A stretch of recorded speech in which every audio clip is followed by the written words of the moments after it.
One way that we can see some hope in all this darkness is to remember that the original meaning of apocalypse and the meaning it had up until the beginning of the nuclear age was some sort of cataclysm, catastrophe that would be the prelude to a much better world. And it's that second half of the story that we lost back in the 1940s. I think it was under the influence of the advent of nuclear weapons that we started using this term apocalypse just to mean doom and destruction and nothing else. And maybe ironically, the people who have held on to the original meaning of apocalypse, which is that it's doom leading to a much better world, are evangelical Christians. But of course, they don't really do anything very constructive with it, in my humble opinion. Right? And so my point is that progressives really ought to start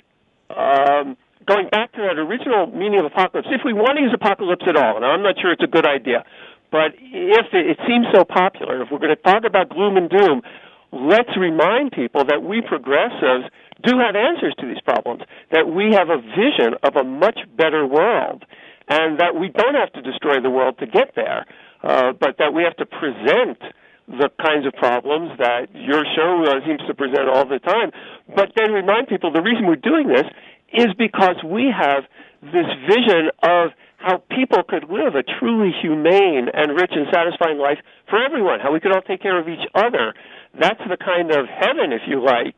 that I think progressives really believe in, but have somehow forgotten to talk about. And I think we forget to talk about it because this sense of gloom and doom is so pervasive that we on the progressive side have been caught up in it as well.